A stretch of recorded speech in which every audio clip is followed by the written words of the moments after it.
मैं शिव कुमार वर्मा, अध्यापक Sardar Singh convent inter college Mahmudabad Sitapur. तो बेटा आज हम कक्षा 10 विषय सामाजिक विज्ञान अर्थशास्त्र पाठ का यानी अध्याय नंबर 1 विकास है इसका नाम लेसन का, उसका भाग 2 यानी वीडियो नंबर 2 में आपको जो है पढ़ा रहा हूँ। तो इसमें एक वीडियो मैं पढ़ा चुका हूँ, दूसरा वीडियो जहाँ से यानी पहला वीडियो जहाँ से हमने समाप्त किया था उसी के आगे से मैं चल रहा हूँ। तो बेटा आय और अन्य मापदंड हैं।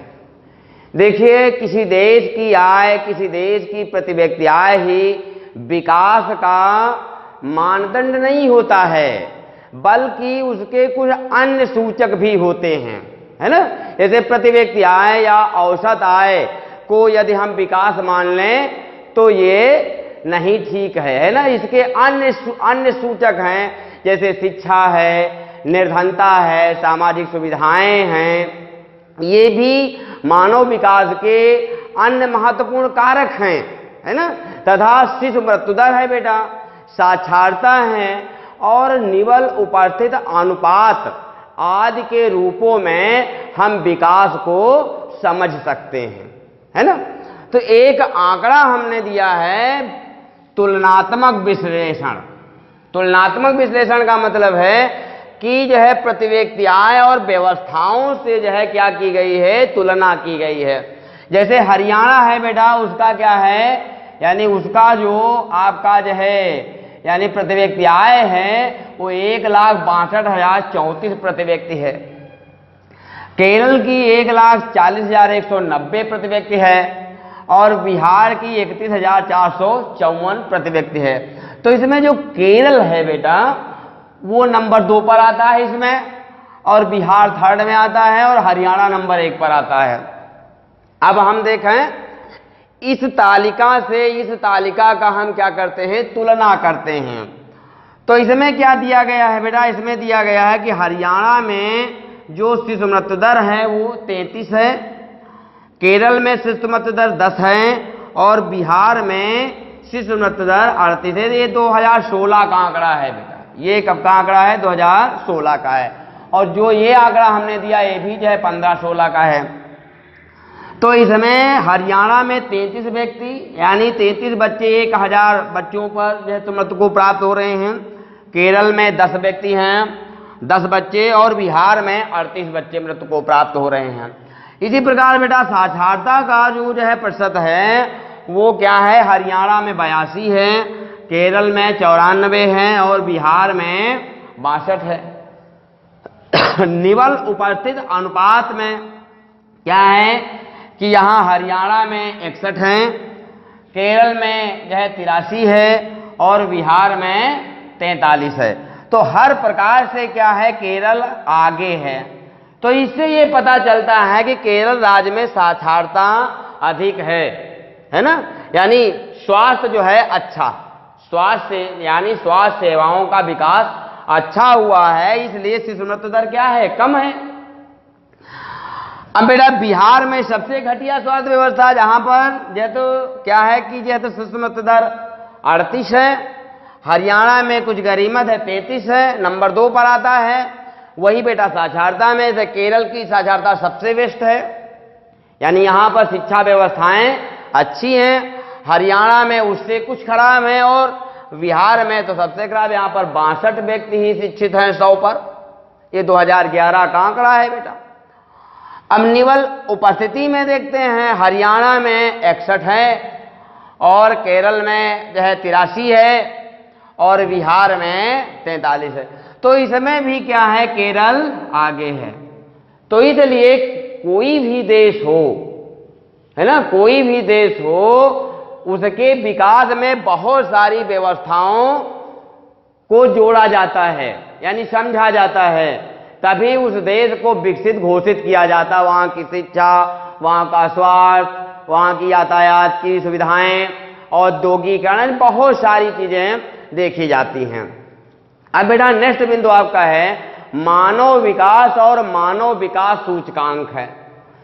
तो स्वस्थ भौतिक पर्यावरण से लेकर के आर्थिक, सामाजिक और राजनीतिक स्वतंत्रता, समस्त प्रकार के मानव विकल्पों को सम्मिलित करते हुए लोगों के विकल्पों में विस्तार और उनके शिक्षा, स्वास्थ्य सेवाओं तथा यह सशक्तिकरण के अवसरों में वृद्धि की यह प्रक्रिया मानव विकास कहलाती है। ठीक भैया, यानी कहने का मतलब है कि वहां की शिक्षा क्या है, वहां की स्वास्थ्य क्या है, वहां का जो है सशक्तिकरण क्या है, वहां की यातायात की व्यवस्थाएं क्या हैं, ये सब क्या है, ये सारी प्रक्रियाएं जो हैं यही मानव विकास कहलाती हैं। अब बेटा मानव विकास के सूचकांक कुछ हम आपको बता रहे हैं बेटा। जैसे जीवन काल है, नंबर 1 में क्या है, जैसे जीवन काल है तो सकारात्मक विकास की दशाओं में सर्वांगीण विकास हेतु जीवन विकास सहगामी होता है। जीवन का विकास, जीवन विकास भाई मूलभूत व्यवस्था यानी जो मानव की आवश्यकताएं हैं, जैसे भोजन उसका है, वस्त्र है, मकान है, यातायात की यह तो सुविधाएं हैं, ये सारी व्यवस्था जो है ये क्या कहलाती है, मानव विकास कहलाती है। अब शैक्षिक स्तर बेटा नंबर 2 में आता है। शैक्षिक स्तर, विकास में व्यक्ति का शैक्षिक स्तर अत्यंत महत्वपूर्ण भूमिका का निर्वहन करता है। विकास को इसका यानी विकास से जो है इसका क्या होता है, गुणात्मक संबंध होता है। जो शैक्षिक स्तर होता है यानी जहां पर शिक्षा का स्तर ऊंचा होगा वहां पर विकास अच्छा होगा। अगर लोग शिक्षित नहीं हैं, अब बेटा जैसे एक कहा जाता है कि जैसे क्या कहते हैं कि मजदूरी, तो एक व्यक्ति मजदूरी कर रहा है, एक व्यक्ति डॉक्टर है, यानी जिसको कहा जाता है अर्थशास्त्र में जो कुशल श्रम और अकुशल श्रम। तो जब व्यक्ति शिक्षित होगा तो जो है कुशल श्रम करेगा, या जो शिक्षित नहीं है तो अकुशल श्रम करेगा, अर्थात उसको प्रॉफिट कम होगा, वेतन कम मिलेगा, पैसा कम मिलेगा। जो व्यक्ति शिक्षित होगा उसको यानी मानसिक श्रम करना पड़ेगा, उसको धन अधिक प्राप्त होगा, और जो है शारीरिक श्रम करता है उसको धन कम जो है मिलता है। तो यही जो है शिक्षा का स्तर है। जिस देश में शिक्षा का स्तर होगा उस देश का, उस जो है परिवार का, उस व्यक्ति का विकास अधिक होता है। बेटा प्रति व्यक्ति क्या है, देखिए इसकी गणना सभी देशों के लिए डॉलर में की जाती है। बेटा मैंने इसके पहले वीडियो में आपको जो है बताया कि 12,000 या उससे अधिक अमेरिकी डॉलर जिस देश की जो है प्रति व्यक्ति आय होती है वह देश विकसित माना जाता है। 900 डॉलर प्रति व्यक्ति से आय जिस देश की कम होती है वो बहुत जो है पिछड़ा माना जाता है। बाद में 1800 जो है डॉलर प्रति व्यक्ति आय के आसपास है। तो भारत जो है मध्यम जो है मध्यम वर्ग के देशों में जो है गिना जाता है।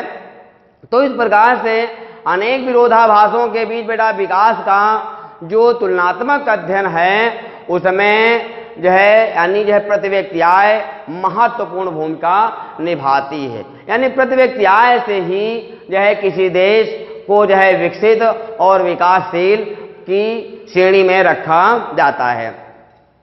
अब आगे आता है बेटा आपका जो है आर्थिक विकास और मानव विकास है। अब आर्थिक विकास एवं मानव विकास के तुलनात्मक परिप्रेक्ष्य को समझना अत्यंत आवश्यक है। देखिए बेटा आर्थिक विकास विकास का संकीर्ण पक्ष है, क्योंकि इसमें विकास के केवल जो है वित्तीय पक्ष को ही सम्मिलित किया जाता है, धन यानी धन पक्ष यानी जहां से धन प्राप्त होता है।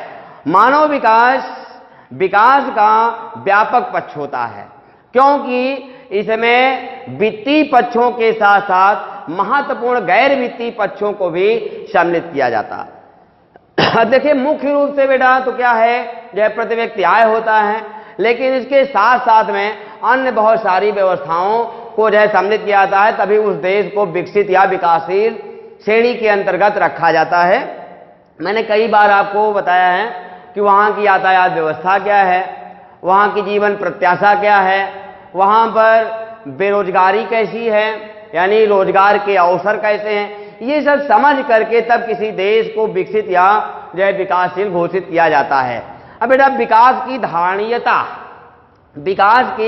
धारणीयता क्या है, तो विकास की धारणीयता का बेटा मतलब होता है संसाधनों को बचाना या जो है पर्यावरण प्रदूषण को रोकना, क्योंकि धन से हम बहुत सारी चीजें नहीं खरीद सकते हैं। जैसे अच्छा स्वास्थ्य हम धन से नहीं खरीद सकते हैं, या जो है प्रदूषण मुक्त वातावरण को हम धन से नहीं खरीद सकते हैं। कुछ चीजें ऐसी हैं जो हम धन से उनको जो है खरीद सकते हैं, और कुछ चीजें ऐसी होती हैं जिनको हम धन से नहीं खरीद सकते हैं। तो विकास की धारणीयता का अर्थ बेटा क्या है? विकास का जो स्तर हमने प्राप्त किया है वह भावी पीढ़ी के लिए बना रहे, यानी आने वाली पीढ़ी के लिए मतलब बना रहे, जो हमारे बच्चे होंगे। यदि विकास पर्यावरण को क्षति पहुंचाता है तो इसके दुष्परिणाम भावी पीढ़ी को ही भुगतने पड़ेंगे। यानी हमने ऐसा विकास किया है जिससे हमने क्या किया, पर्यावरण यानी जो है पर्यावरण को दूषित कर दिया है, या हमने ओजोन परत को जो है कमजोर कर दिया है। तो जो आने वाली जनरेशन होगी, जो आने वाली पीढ़ियां होंगी, वही क्या करेंगी, इसके परिणाम को जो है भुगतेंगी। वास्तव में पर्यावरण और अर्थव्यवस्था दोनों एक दूसरे पर निर्भर होते हैं बेटा।